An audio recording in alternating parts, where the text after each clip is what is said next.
construction on the LIE that they start in, like in Syosset, that they start the cone somewhere in Montauk. Somebody explain that to me. And there's never anybody working there. There's always one guy eating a sandwich, taking a piss. We're back at Turning Point with Joey Kola. A very wonderful, wonderful comedian, Joey Kola. Thanks, man. I appreciate it. I appreciate you having me on, too. I really do. Do you like the phrase comics comic or comedians comedian? That's a good phrase. I like that phrase. You've heard it before. Yeah, it's very complimentary. I enjoy that. Who do you put in that category? A comics comic? Yeah. Like you said, you know, Louis C.K., you know. Where's Louis from? He's from Long Island, or he's from New York? I'm not sure where Louis is from. I met him in New York, you know. But I don't know him very well, but you know, he's a comics comic, you know. Let's go back to Howard Stern. Before the break, we spoke about Howard Stern. Right. I'm sure you listened to his show for years. You've been a yeah, big fan. Big fan, yeah. Right? He went from AM. Right. He got fired from NBC. Right. Everybody figured, oh, this is it. Yeah. You know, what's he going to do now? And he said, no, I have a plan. I have an idea. Yeah. Went to FM. Right. And K-Rock here in New York. Yeah. He and his manager, Don Buchwald, ended up syndicating the show all over the country. And of course, it changed. And all of a sudden, everybody started doing that. First of all, I just want to say, I'm not an authority on Howard Stern. You know what I mean? I'm a fan. You know, so I'm a fan and a comic who just happened to see a lot of the comics go on the show and do well. But you're here and you've seen it happen. Yeah, oh yeah. And it's about time somebody puts it into perspective. Being a New Yorker, perspective. we've seen it, yeah. That's the thing. I mean, whoever hasn't given Howard his due yet, they should give it to him. I mean, you know, like a lot of women, I'd say to my wife, oh, Howard Stern. And right away, the knee-jerk reaction is, oh, he's gross and he's this and he's that. No, he's not. He's truthful. He tells the truth. And the truth sometimes is a little bit gross to some people. Deal with it. You know, and he's no more caustic or gross than anything else you're going to see on television or on the internet now anyway.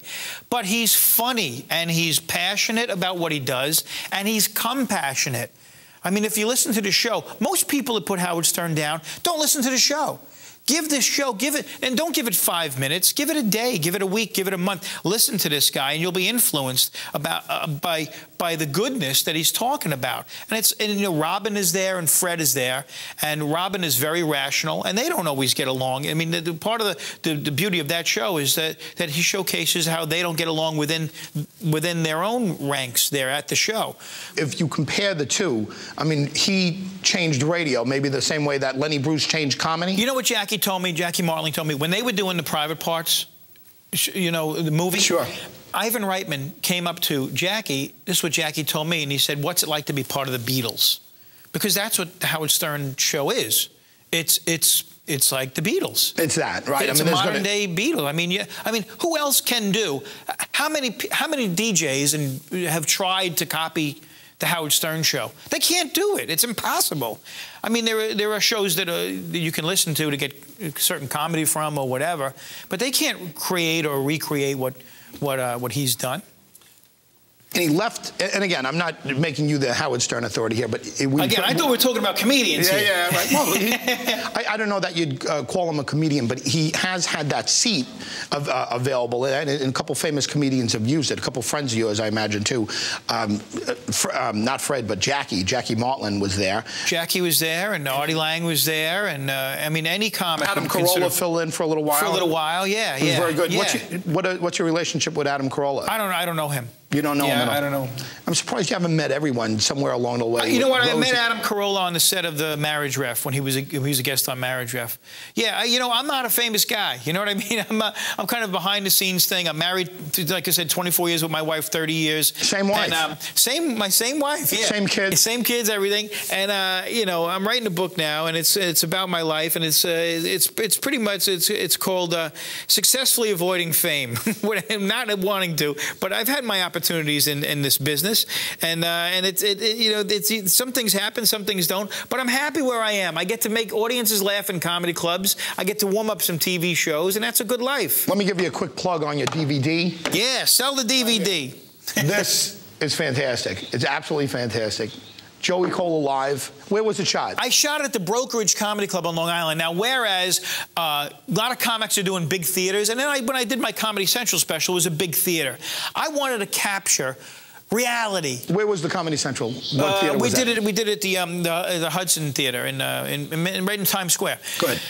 But this was shot at a comedy club, at an intimate comedy club with 200 people, and it shows what comics do every weekend of their life when they go out and they do comedy. It's not a big theater. Comics don't go out into big theaters every weekend like they make you seem we do on a lot of these TV shows. No, we do small intimate clubs, and that's where it works best. Small intimate comedy clubs, and you know, if you're lucky enough to have a comedy club where you live, I encourage people to go there. We're still having fun. That's one form of entertainment that really hasn't changed much in the way that we present comedy to people so they could laugh. It's a place where you can come and laugh. You know, people are like, oh, the comic's going to pick on me, the comic's this, comic's that. 9 times out of 10, you're not going to get picked on. You're seeing somebody who really is passionate about what they're saying and what they're doing. They put a lot of work into it. And you're going to walk out of there saying you had a great time. We'll be back with the final few minutes with Joey Kola. Turning Point with Frank MacKay is brought to you by Atlantic Honda, New York's auto giant, and Herman Katz, Kangemi & Klein, property tax attorneys and advisors. We're not allowed to be mad anymore, guys. I grew up in the 70s. My father got mad, he would throw a shovel through the friggin' wall.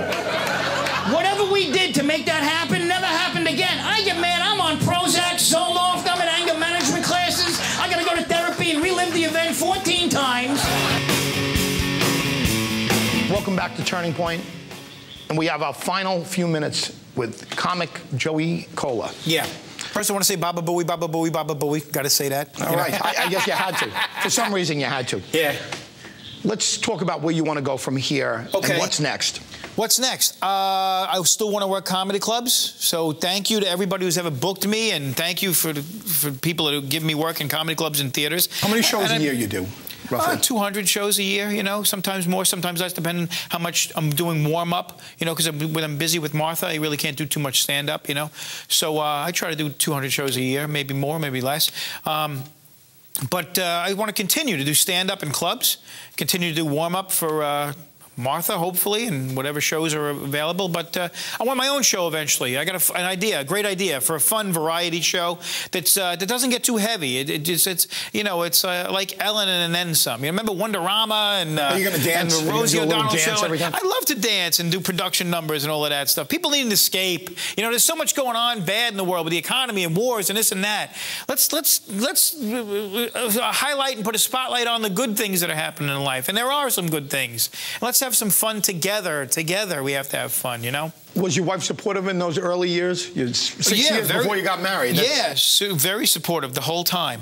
The whole time. Stop this, get a regular job. She's the greatest human being. She's a beautiful woman. She's got her head together. She's you know, I do a character, my wife's character in my act, and I talk like this. What do you want to, you know, what do you want from me? What are you, an ass? What's wrong? But it's not really her. That's a combination of my 2 other characters that I know. You're BSing us just to be funny. A little bit, you know what I mean? I mean, you develop characters and stuff like that. I mean, I'm still a normal guy. I mean, I'm not famous in any way. I don't know that I ever will be. I still clean up dog poop. A big part of my day is cleaning up dog poop.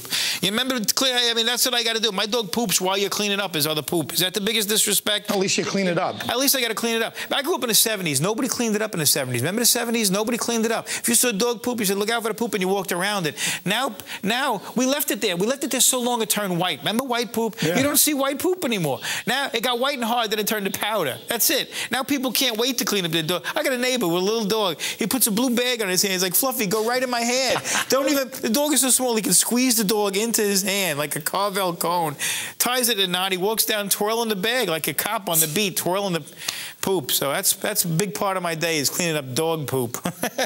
Oh, it's good to hear. It's good to hear you have a hobby beyond comedy. It's good to have goals. You know what I mean?